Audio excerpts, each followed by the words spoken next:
Oi, pessoal, boa tarde. Então, estamos dando início aqui a mais um seminário do Departamento de Estatística da UFMG, hoje com a apresentação do Mark Risser.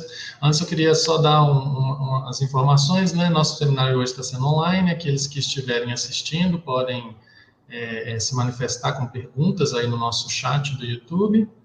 E então eu vou passar agora para a apresentação, que vai ser em inglês. So, I will switch to English now. And I would like to thank Mark for accepting my invitation to be here with us in this online seminar, talking about a little bit about his path in the academic field. Mark Risser, he is a research scientist at the Lawrence Berkeley National Lab in Berkeley, California, United States. He received his PhD degree in statistics from the Ohio State University in Columbus.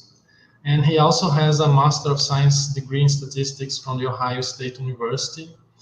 His primary research topic is basically spatial and environmental statistics and Bayesian modeling. And he also works in some topics like spatial temporal statistics, computational methods, stochastic differential equations, data visualization, teaching statistics, meta-analysis, a lot of topics.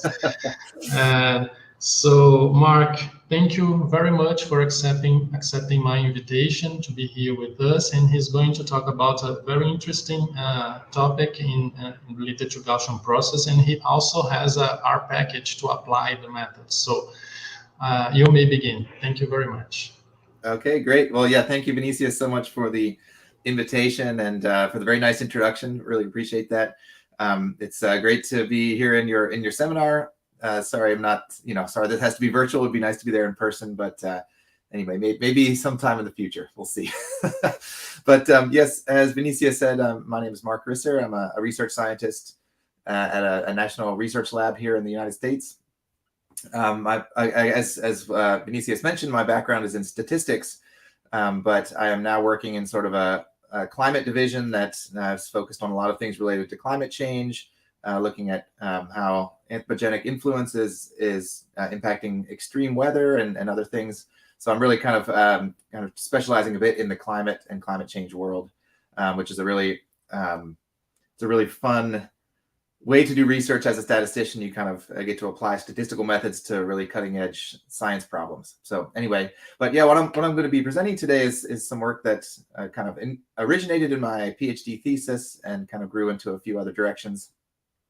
And that is, generally speaking, doing Bayesian inference for non-stationary Gaussian processes. So just to give a brief outline of the talk here, and we can go ahead and jump right in. Before I get too deep here, I wanted to kind of start with a very, very general overview of what is a Gaussian process, just to kind of make sure we're all on the same page here. So the two words here, so process here, what I mean by that is I'm specifying a statistical model for a stochastic process. Or I guess a statistical or mathematical model.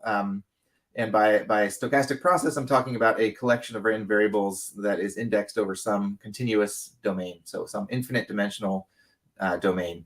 So again, a lot of times this could be a time domain or maybe a spatial domain. Again, any other sort of continuous input space you could apply these sorts of methods to. And then the fact that we have a Gaussian process refers to the fact that if you take any finite collection of random variables from that infinite dimensional space, what you end up with is a multivariate normal distribution. So kind of once you're in that case, you kind of have all the normal statistical inference tools at your disposal. So the Gaussian process, as you may be well aware, is a really popular tool in statistical modeling. It shows up all over the place from spatial and environmental statistics. It's also a really popular machine learning method. So that's kind of something that's giving it a lot more attention these days. Emulation of complex physical models is another place these get used a lot. And if you haven't seen this sort of thing before, I encourage you to think about this as a sort of a non-parametric or a non-linear regression. And just to get even more simple here, let's go back to our Stat 101 courses. In that case, we're often interested in, for simple linear regression, we're often interested in determining a linear relationship between some explanatory variable, often called X, and some response variable Y. So in this case, I just simulated some data. Maybe you're trying to predict a final exam grade from a midterm exam grade. And clearly a linear model describes that relationship very well, sort of by construction. But again, the point being that in a simple linear regression, you have statistical parameters that you kind of apply a statistical inference procedure to, that you estimate this line from and quantify uncertainty and so forth. So that's all pretty standard. But if we have a different example, say a time series here of daily temperature from the San Francisco airport, clearly a linear model does not capture this relationship well. So if you try to fit a line to these model, you're kind of missing a lot of the important stuff. Instead, if you apply a Gaussian process to these data, so that's what's shown by the red line here. Clearly, we've now characterized a nonlinear relationship between the x-axis and the y-axis. So that's kind of the nonlinear regression aspect here. And again, as in the simple linear regression, there are statistical parameters here corresponding to different statistical properties like the mean and the variance, which again you can kind of pick your favorite inference technique and kind of maximum likelihood or a Bayesian approach or what have you, and kind of you're off to the races. So again, that's kind of my very brief overview, kind of intuition here anyway for what a Gaussian process can do and why they're so useful. To get a bit more formal and be a bit more specific here, I want to now introduce a Bayesian framework for doing Gaussian process analysis. So for some notation, let's let Z here be a realization of some stochastic process defined on some continuous input space, some subset of Euclidean space here. Again, most often what I'll be looking at are these two-dimensional input spaces, so latitude, longitude sorts of examples. And then we can define a linear mixed model here where we decompose the observed, the realized process Z into two things, a Y and an epsilon. So here Y represents the expectation of the realized process, and we can model that as a spatially dependent or non-independent random effect. And then the epsilon term represents a spatially independent error process, which again we might model as being normal. But again, the important thing here is that these two guys are independent or orthogonal. Where again we have statistical parameters in here maybe to characterize the variability of the epsilon. And then we can use a Gaussian process here to model the spatially dependent random effect. So our notation here is that this process can be distributed as a Gaussian process, where it has some mean function here and some covariance function here, describing respectively the first and second order properties here, where maybe we use a linear mean function to get at the first order properties, and then this covariance function describes the covariability in that process between any two locations, S and S prime here. If we get to a case now where we've actually observed data from a fixed set of locations, this kind of goes back to the multivariate normal case that I mentioned earlier. So let's let a vector Z now be the observed values at a fixed set of locations or a fixed set of input spaces S1 to Sn. If we condition on the spatially dependent random effect here, or the latent process Y, and statistical parameters, we end up with a normal distribution centered on the latent process with the diagonal covariance. And then the Gaussian process assumption kind of gives us this down here, where again the distribution of that latent process Y is again Gaussian with kind of that mean that we looked at before. And now the covariance here comes, the elements of that covariance matrix, so this would be an n by n covariance matrix, come from the covariance function. So this sort of describes pairwise covariances between different locations, different observed locations. If you're actually trying to do inference on this sort of statistical model, it's often useful to integrate over this latent process to get a marginal distribution of the data given sort of all the statistical parameters in here. And since we're in this Gaussian case where you have a Gaussian distribution here, in the top row here, you have a Gaussian times a Gaussian. Inside that integrand, you can do that in closed form. You end up with another Gaussian here, where we now have a sort of a covariance function for the marginalized process, where the CY here is that covariance function from before, and then otherwise there's sort of an additive diagonal piece here. In a Bayesian framework, of course, we need to define priors for all the unknown parameters in here. So I'm not going to talk too much about that. But then the sort of inference proceeds, all inference proceeds based on the posterior, which is written down here at the bottom. where you have the posterior distribution of the unknowns given the data. And again, you can use that. You can use Bayes' theorem to get at what that is, and then we'll often need to use computational methods like Markov chain Monte Carlo to sample from that distribution. The last thing to say here before I get to some of the more interesting content here is that the other reason that Gaussian processes are so useful is that it's really straightforward to do posterior prediction. So let's say we have a new set of locations. They could be places where we have observed data or places where we have not. Again, maybe in a more interesting case, these are unobserved locations, say. Yeah, the posterior predictive distribution is pretty straightforward to obtain. So you get a distribution of the unknown quantity conditional on the data, and we can write that kind of using this integration here. The red distribution here is available in closed form, sort of based on conditional multivariate normal properties. And then if we have samples from our posterior that we got from the previous slide, if you have posterior samples of that, you can get a Monte Carlo estimate of that posterior predictive distribution in sort of the usual way. So that's, again, another really nice property of Gaussian processes. Okay, so that was my very quick overview of Gaussian processes. Hopefully that was got us a little bit on the same page and kind of why and how these things are useful to use in practice. Moving on here to sort of some of the more interesting stuff here to get at non-stationary covariance functions. A definition here for you. So kind of thinking about this stochastic process Y that we're modeling in a Gaussian framework. We'll say that process is second order stationary if these two properties hold.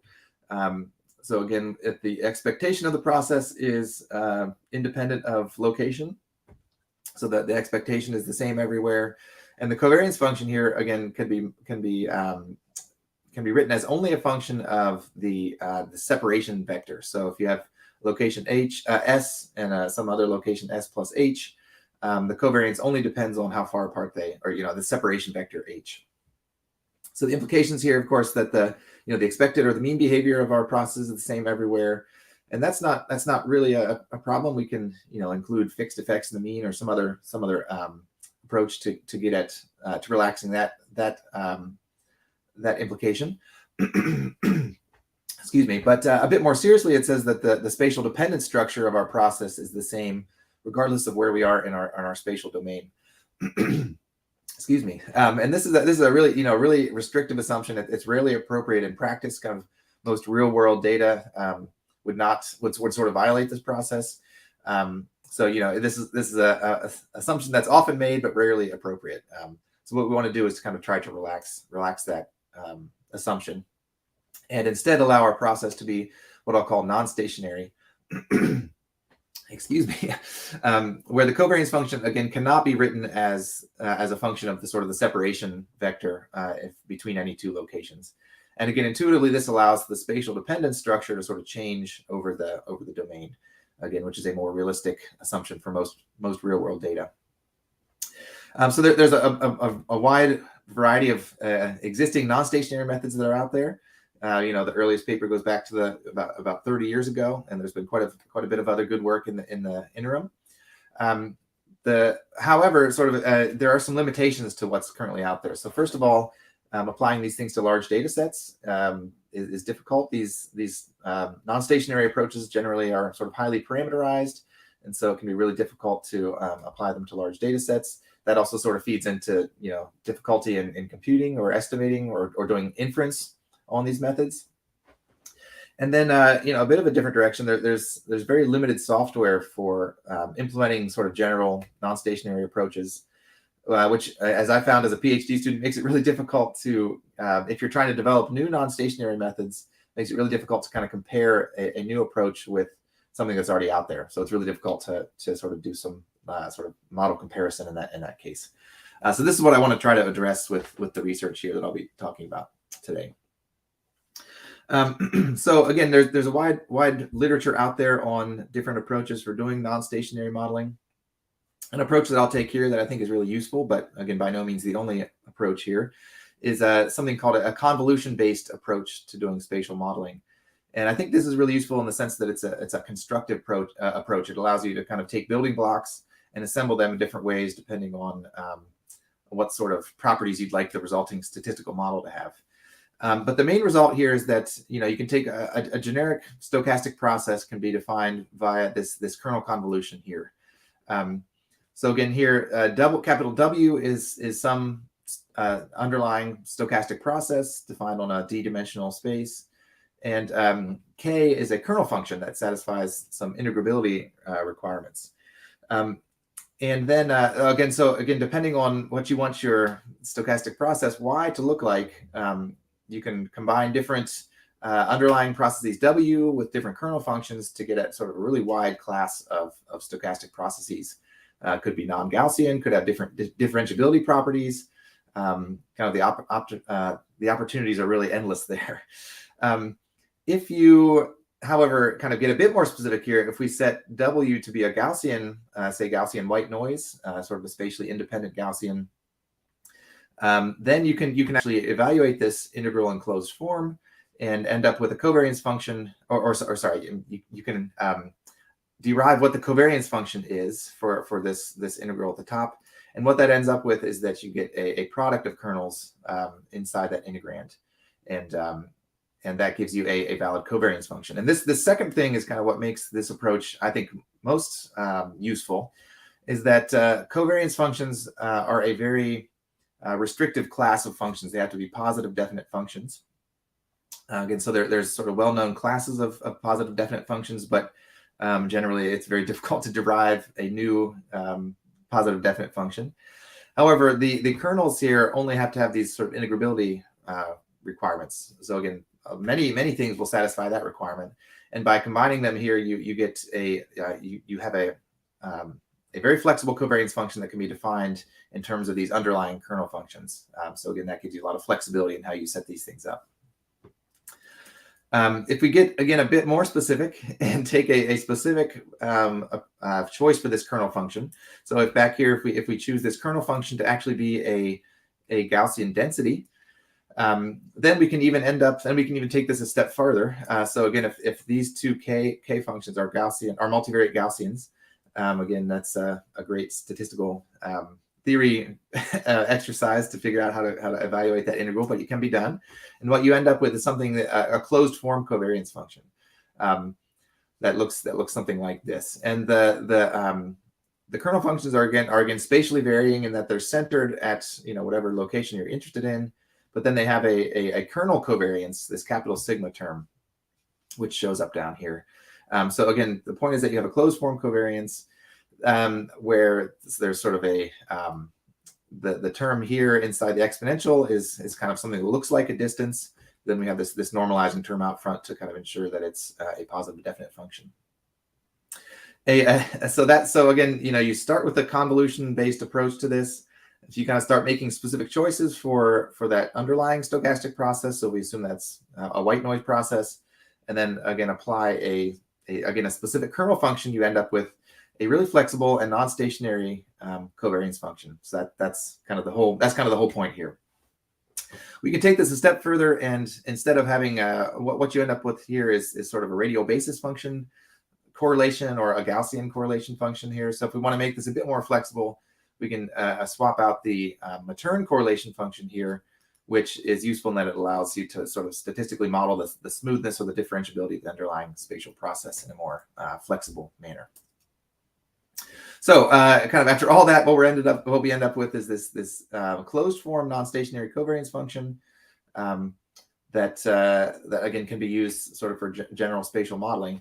It is extremely flexible, as I've mentioned. Sort of all aspects of the covariance are vary over your spatial domain. So here the lowercase sigma term represents a sort of spatial standard deviation or a sort of process standard deviation.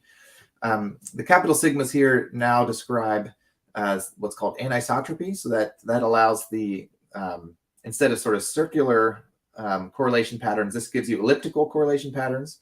So this allows you to control how the range of spatial dependence might differ in different directions.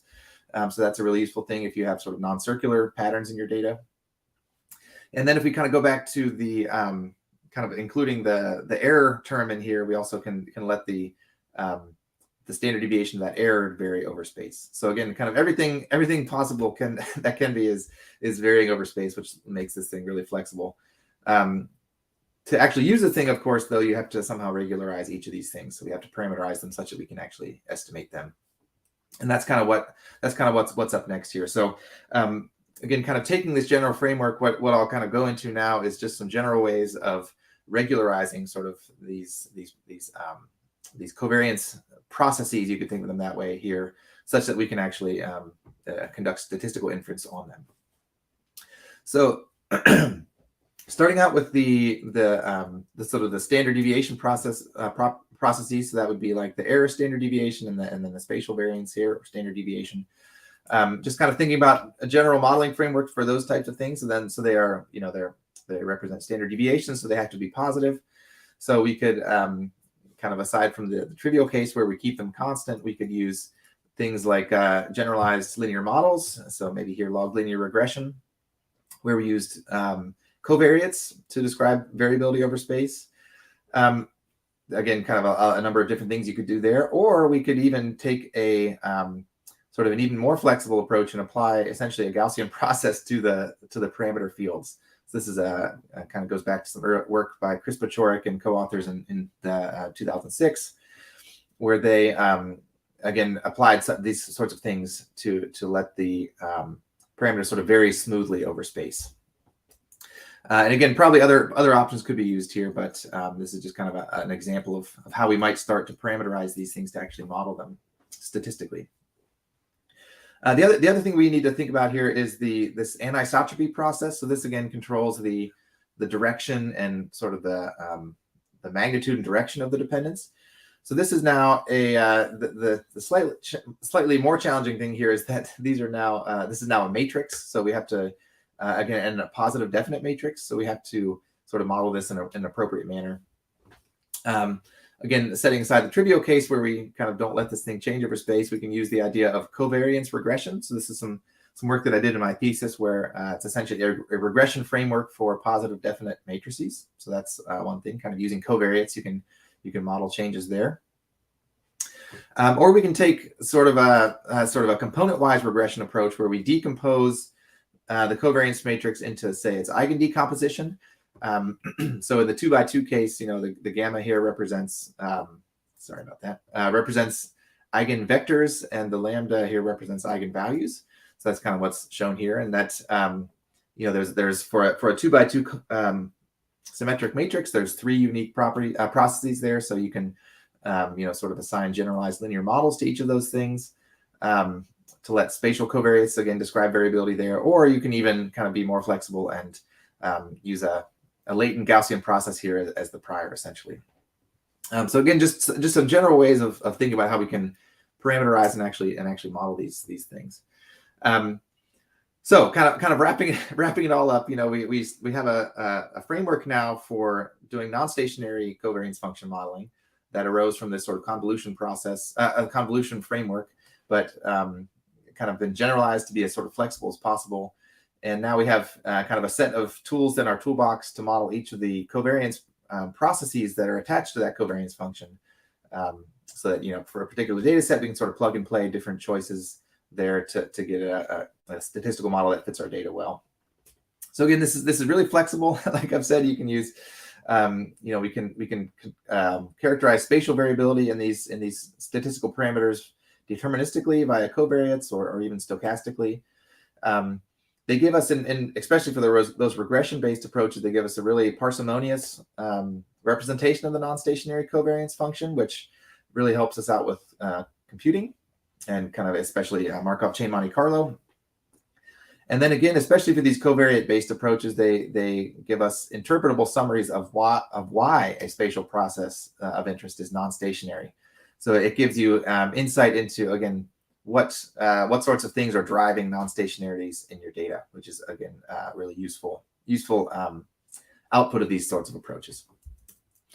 Okay, so I'm going to get to an example in just a moment, but before I do, I want to take one more detour here, which is talking about approximate Gaussian process methods.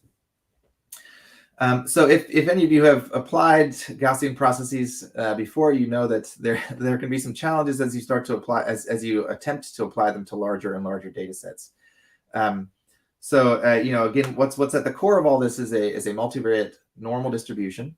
So if you can think about what the form that just, you know, that's our likelihood essentially. So we need to evaluate that multivariate normal likelihood.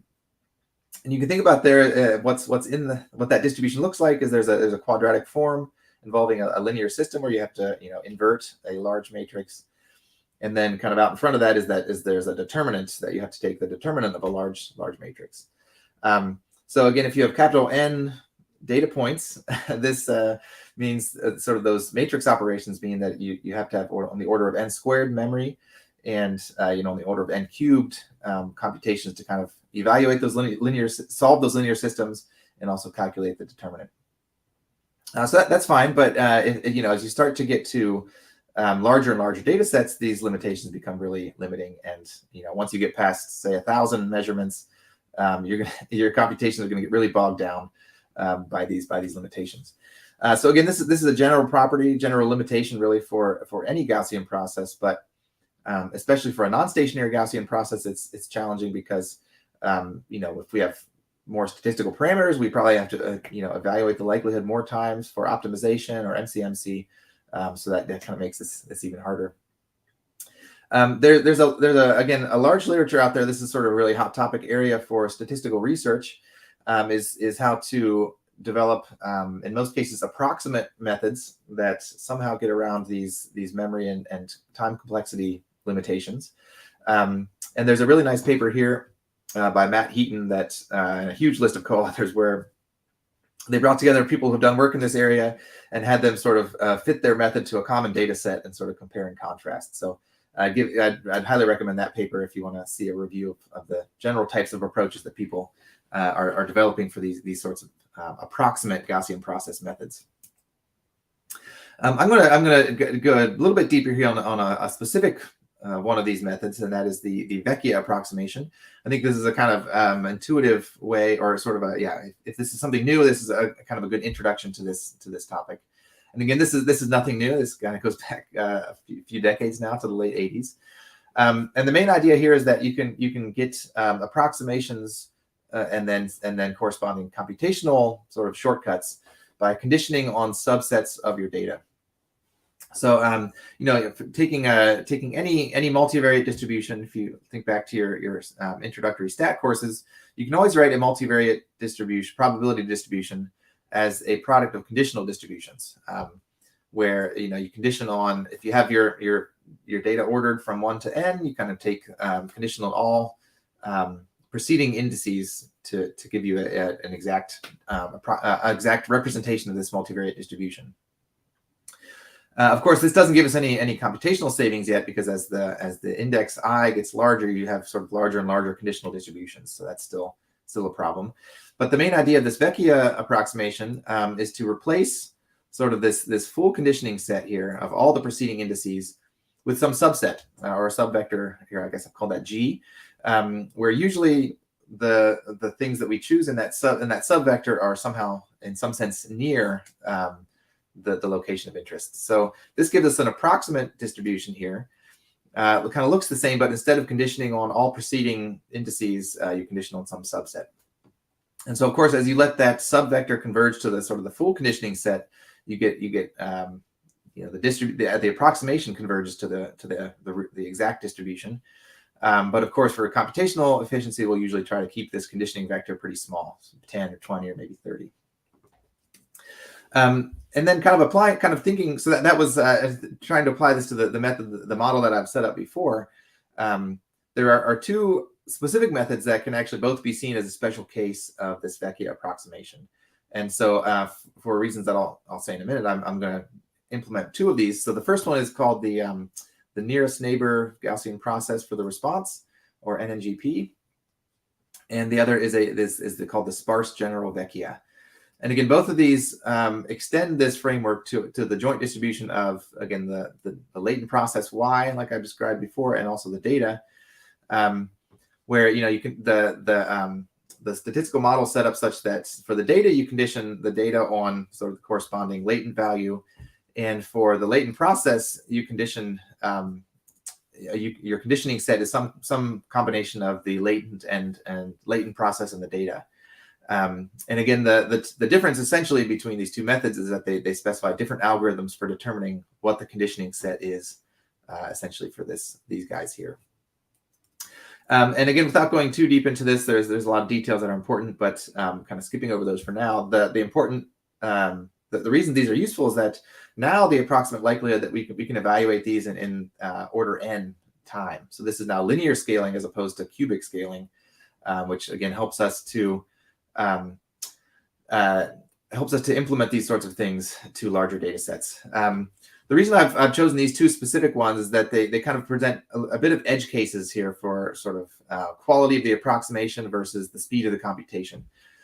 So there's a nice this paper by Matthias Katzfuß shows that the sparse general Vecchia actually gives you a better approximation, but the likelihood calculations are actually faster for the NNGP. There's also some other nice properties of the SGV, but kind of at the bottom line here is that for these two approaches, and again there are others, that there's an important trade-off here between sort of the accuracy or the quality of the approximation versus how fast how fast you want these to be. So again, the kind of two choices, or a choice to make here anyway.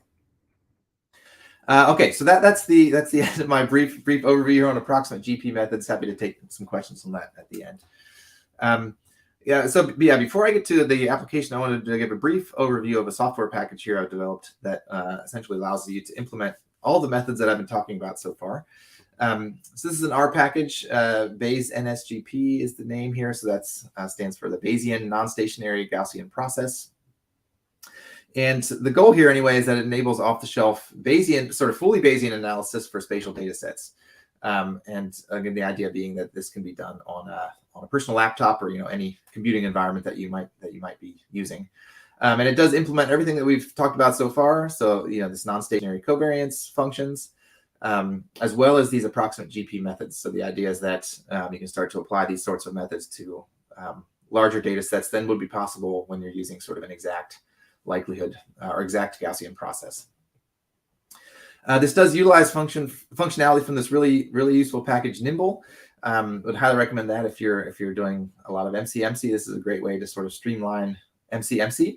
And Nimble is sort of similar in principle, I guess, to things like bugs or JAGs or even Stan. Again, kind of very different approaches, but kind of the general idea is it's doing Mcmc methods and lots of other things actually for generic statistical models. So that's kind of what I'm using under the hood here. But anyway, and then you can install this. It's currently on CRAN if you'd like to play around with this. Without giving too much of a deep dive here on a software tutorial or demonstration here, just real quickly, kind of overview how this thing works. So there's two primary outward-facing user interface functions. NSGP model and NSGP predict. This first one kind of sets up and runs your Mcmc for a general non-stationary GP. So you have to input things like the spatial coordinates, obviously your data. There's a place to input like fixed hyperparameters, design matrices, etc. And then it asks you to specify a likelihood, so you can use either the exact GP or one of these approximate methods that I've described.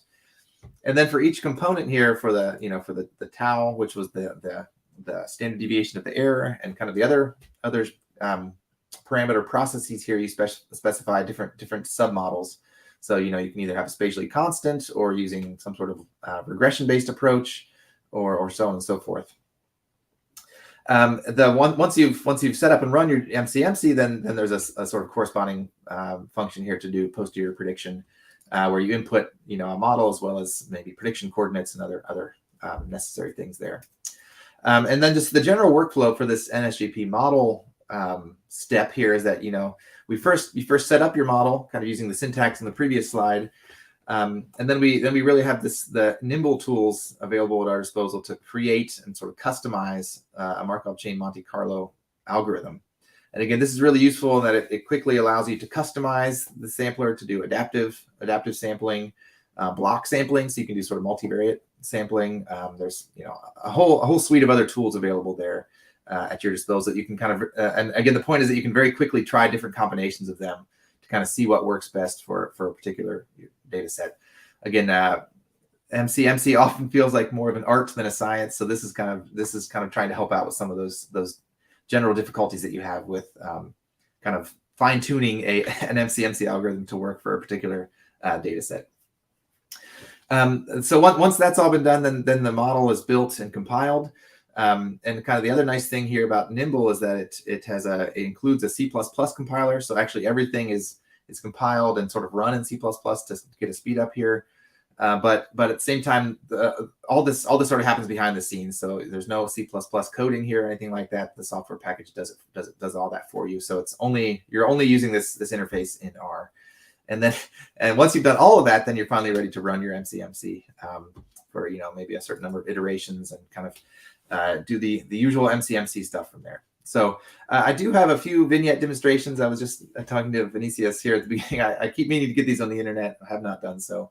I'd be happy to share them with Vinicius and circulate among your department. So that's something I'd be happy to do along with the slides here. There is also a paper, an open access paper there with the DOI. You can check that out. And I do also have a draft of this, a sort of a previous version of this manuscript on archive that has a bit more of a software demo in it if you'd like to take a look at that. But again, happy to share some examples to kind of get you started if this seems useful. Okay, so finally ready to talk about a bit of a data application here to kind of show how and why this stuff is useful. So again, a lot of the work that I do these days has to do with trying to analyze measurements of rainfall or precipitation.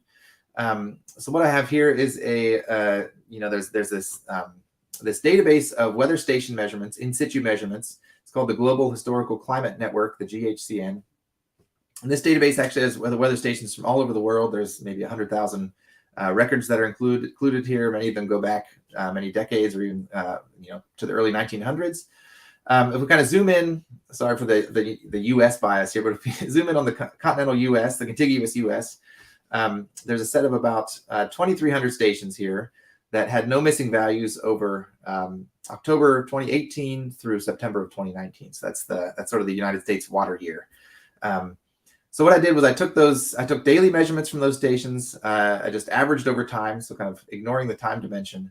And what we get is the precipitation rate, or the average daily precip, average daily rainfall at each weather station. So that's what's shown up here in the top left panel. And I've put things on the log scale just to kind of make the Gaussian assumption more appropriate. So the continental U.S. is a really nice example for doing non-stationary modeling, in the sense that it's a really heterogeneous spatial domain. I mean, if you were looking at corresponding records from Brazil, same thing there. You have a lot of variable topography, and in the U.S. we have a really diverse set of sort of atmospheric phenomena that produce precipitation. Depending on where you are in the U.S., different sorts of weather events yield precipitation in different parts of the U.S. So kind of looking at the topography, that's what's shown up here in the top right here. Again, the eastern U.S. over here is kind of very flat and sort of has much less ups and downs in terms of elevation. But then when you get out to the western U.S., there's a lot of different mountain ranges. You have really, really large mountains next to sort of flat desert areas here in California. There's coastal ranges. There's kind of, again, all kinds of things happening here. All of that is to say that it's really important to fit a non-stationary spatial model to these data. The idea that with a stationary GP, the sort of the spatial dependent structure is the same everywhere, and you can kind of quickly see that assumption will be completely wrong here for this sort of input space. So this is a really nice place to apply a non-stationary method. Kind of thinking about the way we've set this up here is that we have a sort of set of tools now to specify different aspects of our Gaussian process. So that's kind of what's described here. We're going to keep the mean spatially constant in order to kind of focus on the second order properties of the data. This could be quickly relaxed, but just for now, let's stick with that. And since we have sort of a common weather station network here that's, again, been averaged over time, we're going to kind of use a spatially constant nugget variance, or the spatially constant error variance. But then for the other aspects of here, we'll get a bit more sophisticated. So for the spatial variance, we're going to allow this to vary smoothly over the US. So that will be our the sort of applying a Gaussian process prior to this parameter field. And for the anisotropy, which again controls the direction and range, the direction and magnitude of dependence, we're going to use a regression-based framework where we're let the underlying field of elevation or topography drive spatial variability there. And again, the idea is that in lower elevation areas, again where things are generally flat, you might have longer length scales or sort of larger degree of spatial dependence. Whereas when you get up into the mountainous areas would tend to have sort of shorter length scales. So we want to see if our model can capture that. 2,300 weather stations, a data set of size 2,300. That's not crazy, but that's big enough to give the exact GP likelihood problems. So we're going to use this SGV approximation, where we kind of our conditioning set. We use 15 elements in each conditioning set.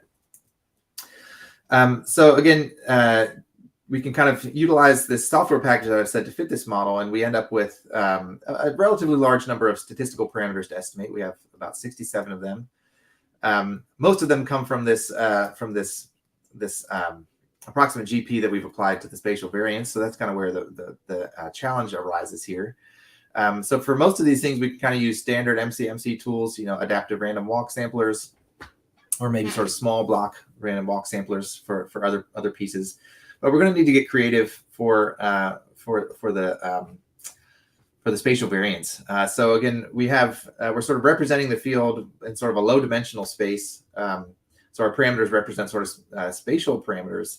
So if you try to apply a single block sampler to all 50 of those values, you're probably not going to be able to explore that space very well, because it'll take your MCMC a long time to sort of discover the structure of that posterior for these guys. Whereas on the other hand, if you try to sample them one at a time, sort of in a univariate sense, you're not going to, the MCMC will not mix well. So, there's a lot of posterior correlation. And so it'll be really difficult for the algorithm to sort of sample this efficiently. But again, the nice thing about the software package is that you can very quickly try sort of different sampling schemes here. So what we're going to do is kind of consider a few different approaches. So these pluses here represent sort of this low dimensional space that we're using to characterize the spatial variability. So there's 50 of those, so we have to somehow update those. So we're going to take 3 schemes. So the first scheme looks at where we apply a single block sampler to all 50 of those. The second scheme chops those 50 values up into 5 sub blocks, where we have 9 to 12 parameters each. And then the third scheme is where we kind of take it even further. We use 15 now sub blocks, where each of those now has even fewer, 3 to 4 say parameters. And again, using the software package, we can kind of quickly crank out an MCMC for each one of these, and then kind of see which one performs the best. And to do that, we're going to use the efficiency of the MCMC. So that's defined here as the effective sample size per compute time. So the effective sample size, gives you the effective number of independent samples that you've obtained. So kind of accounts for autocorrelation in your sampler. And then of course we want this to be sort of fast, so that kind of normalized by the compute time. And what I'm showing here is the efficiency. Again, we have 50 parameters or plus in the spatial variance. So kind of looking at the efficiency kind of aggregated over the parameters within each process, kind of same for the mean and the nugget. And just kind of looking at this very broadly here, that the second scheme seems to sort of maximize the efficiency, kind of looking across the board here. So again, it's maybe not perfect, and there's probably other explorations we could have done to try to make this better. But the second scheme again seemed to work pretty well for sampling from the posterior. Okay, so kind of using that and kind of taking that as our final fit, we can now sort of start to look at what the output of our statistical model is and kind of why this is interesting and useful. So as a summary of the non-stationarity, we can look at how this regression-based framework, we used, again, elevation to describe changes in the spatial range, the anisotropy. So that's what's shown here are the coefficients that correspond to elevation. We also had a longitude and effect in there to let this effect of elevation change across our domain. And what we can see here is that the coefficients attached to elevation are negative. So again, these represent the range, the length scale, and sort of the x and the y direction here. So again, looking up here, the elevation coefficient is negative in the x direction and also negative in the y direction. So that implies that as your elevation increases, your spatial correlation sort of decreases. So you kind of have an inverse relationship here, which again is definitely what we would expect. Furthermore, the interaction between longitude and elevation is also sort of significantly non-zero, at least in the x direction.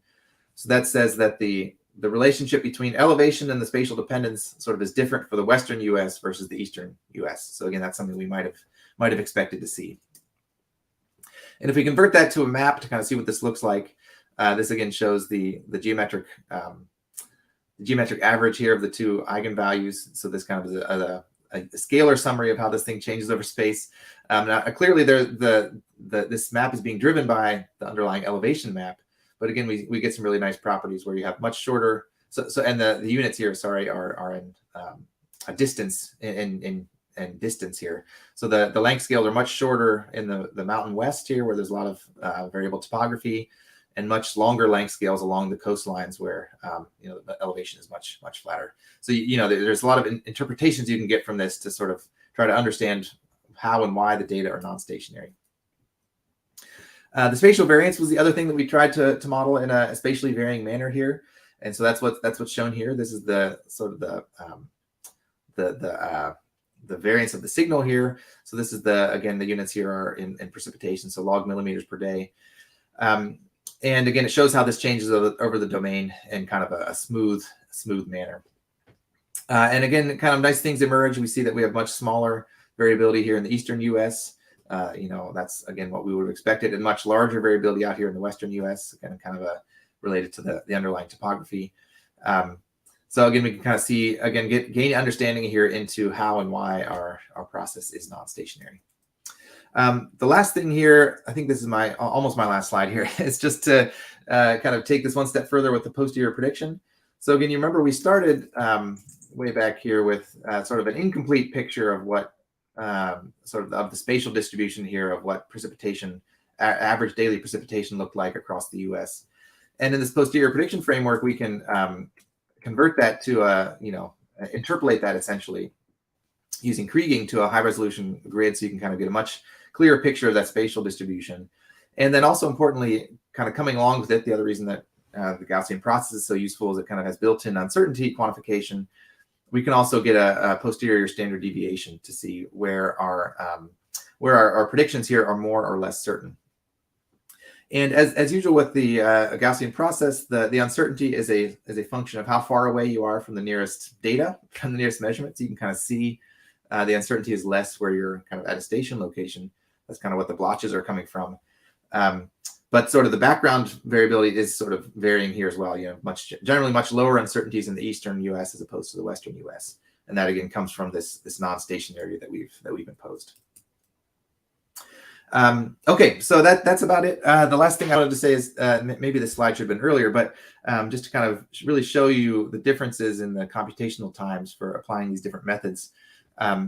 So this is compute times on my laptop here for a sort of standard for the same non-stationary model for the different likelihood, the exact as well as these two approximate methods across different sample sizes. So you can see that for very small samples, the exact Gaussian process is faster. There's some overhead here involved in kind of setting up the likelihood calculation. So I guess the exact GP wins out for small samples. But as you get to larger data sets, even to several hundred, these approximate methods are much faster. And the y-axis here is on the log scale. So you can see that this is kind of blowing up pretty quickly. You can see again here though that the N and GP is faster.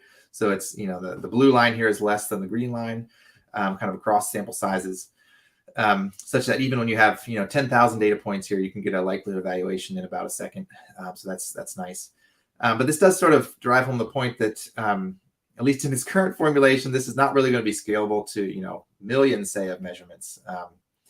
But that's there's if you kind of extend these lines out further, you're going to get to sort of unreasonable amounts of time for those calculations. So again, we're not I've talked about this as high dimensional non GPs. We're not going to be getting to really, really large data sets. But again, the point is that it does allow you to do inference for pretty large data sets, tens of thousands of points on your laptop without a custom computing environment, which is what you normally need for doing these really big data calculations. So that is it. So I guess a brief summary of the methodology. You know, we have a flexible framework here for modeling non-stationary spatial processes, software package that allows us to implement these, hopefully folks like yourselves off the shelf, and as well as computational tools that help us implement these, while also enabling inference for some of these approximate GP methods, which allows you to do inference for pretty large, if not massive, data sets just on your laptop. So yes, there's a link to the paper here down at the bottom if you'd like to read more. Happy to take emails offline as well, or any questions at this point. So thank you very much, and thanks for your attention. Thank you, Mark. So very interesting presentation. And well, I will select one question here that we have from Marcus Prates. Okay. He wrote a question for you, but perhaps you just talked about that in some of your slides. Yes, yes. So that's a great question. And in terms of scalability, so I'd refer you to this. I don't think I have. I don't have the citations here. Sorry about that. But that paper by Matthias Katzfuss that was, I think it's actually, now that it's published, it's more recent. I think it was a 2021 paper. I could send that over. But they do a deep dive really into the various properties of these different approximations. So I've picked out these two, but there's sort of other special cases depending on how you select the conditioning set. And there's really specific information in there about sort of the quality of the approximation. There's some guarantees on how close it is to the truth. And then also, depending on which thing you choose, you maybe have linear scaling or even sublinear scaling. So that those sorts of, there are those results out there. I haven't derived them, but they are available. For these two methods, definitely if you want fast, I would recommend the NNGP. The reason it's faster is that you can actually work out sort of exact form for sort of calculating the covariance and the various linear system aspects of the linear system there. The SGV requires some sort of sparse matrix operations, which makes it not quite as fast. But again, it can be shown that the approximation is better for the SGV. So if you're going for speed, definitely the NNGP. If you want a slightly better approximation, then some other than the SGV would be the way to go. Okay, so my first question is related to this, the choice between NNGP and SVG. I'm not sure if you talked about that related to your package. Is there, does your package apply both of them? Or, yes. And how do I choose between them? Is in terms of computational speed, or, for example, if I don't say anything, which one will be used? Yes, exactly. So yeah, and again, some of this stuff, I mean, you can look at the documentation for the package online, but the main function here is this NSGP model. And one of the options within that function is to specify what you'd like for the likelihood. So I believe the default is this full GP. And the options here, yeah, again, you can use the exact GP. I think that's the default. Or you can, instead of full GP, you can put an SGV there or NNGP, and that will trigger those options. There are a few other choices you have to. Well, I guess for the approximate methods, you also have to specify how many the size of the conditioning set. So that's another thing you have to specify, that if you use one of these approximate methods. But again, that's all there in the documentation. But yeah, it should be very easy. Should all be behind the scenes if you'd like to sort of compare different options and kind of see what the resulting, say, posteriors or various aspects of your inference look like for these different for the exact versus one of these approximate methods.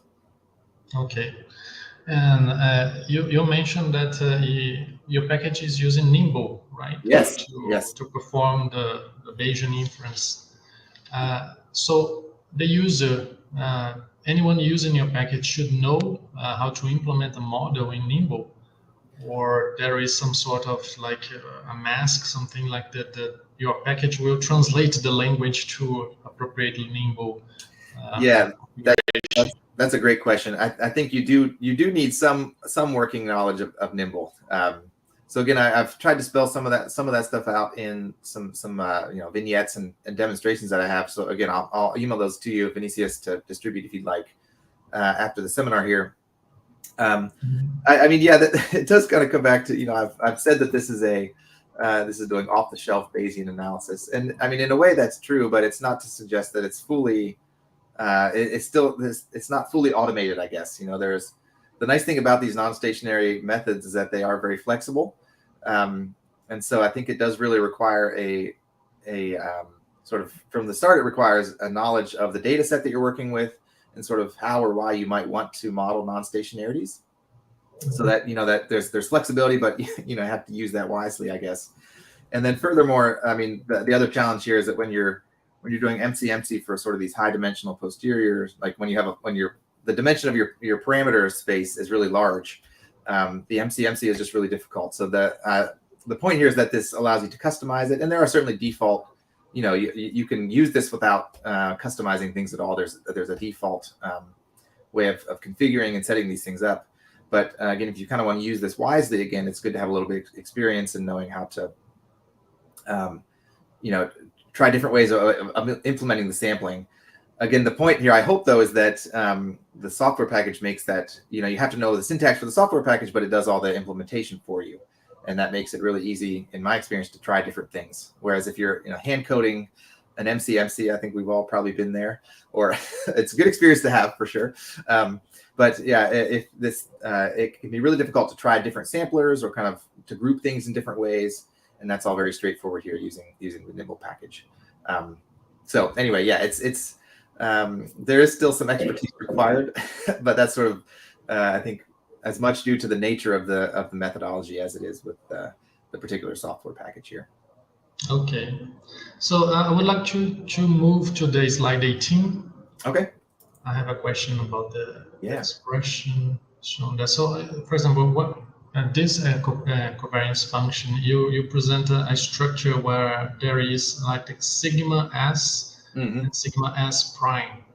So basically, s is a location, right? That's right. And how exactly do you calculate that matrix based on a single location? Because in the usual covariance function, you use the Euclidean distance, for example, for a stationary case and isotropic case. Right. But how do you handle that matrix in fact? Yeah. So I guess this describes a particular element of the covariance matrix. So in theory, you'd have S1 to Sn, right? And so you're calculating all sort of pairs here. Okay. So the S and the S prime here are designed to represent sort of arbitrary locations that you might have. And so again, at this point, this is kind of just presented in a theoretical manner that what we've defined is we have, say, for the lowercase sigma, we have a process here, say, where it describes how the lowercase sigma sort of changes over space, and same for the other aspects. And that was kind of my transition then into we have to be able to regularize these somehow. So maybe for this lowercase sigma, you use, say, log linear regression, where it's a function of elevation maybe, or something else like I did later.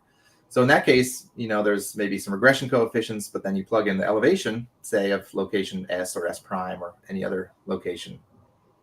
Okay. And that gives you a value for the parameter at this particular location. And again, same for the other unknowns here. Does that make sense? Yes, it makes sense. Okay. So yeah, the problem with, I don't know the problem, but the problem and the blessing and the curse of this thing is that it's really flexible, so that but then you have to somehow, if you want to actually implement this, you have to simplify things a bit. So that's kind of where we went from here. Okay. And while we're talking about the predictions in your final application, you show the predictions, but I wonder whether you have compared, like, for example, deleting some of the stations and then comparing the estimated result against the true value. Have you done something like that? Yes, definitely. So I think in the manuscript, it's been a little bit while since that was published, but I think in there's a model comparison where I've compared. Did I do that? I can't remember. Where you can compare some of these other sort of stationary, even, or approximate methods, other approximate methods to what we have here. if I didn't do that, but yeah, that's really, I think, the gold standard for how to evaluate different methods, you know, and even here, I've made specific choices about how to model, say, the spatial dependence or, you know, the other aspects here. So in that case, I think, yeah, cross-validation is really, say, you know, V-fold cross-validation, where you split your data up into, you know, 10 or 20 groups, and you kind of one at a time leave out some of the data, fit the model with the training data, you might say, and then sort of do out-of-sample prediction, and then sort of somehow average over that. And that's, I guess maybe I haven't done that now that I'm thinking about it in this manuscript, but that's really how you should go about it if you're sort of trying to figure out which statistical model, or say even which version of this framework might be most useful for this particular data set. So yeah, that's exactly what I would do if I were you know, doing a more if I was more interested in the actual analysis here. I was sort of demonstrating a proof of concept, but yeah, exactly right. Okay, so Mark, I would like to thank you for being here with us today. We are reaching the end of our seminar today, so you can move. Yes, you can move to your last slide, so people can have the information about to contact you, and also about your paper. And thank you very much. And I will switch to Portuguese just to say a few words to the audience. Então, pessoal, o próximo seminário vai ser da professora Silvia Ferrari. Na próxima semana também vai ser online. So, Mark, thank you very much.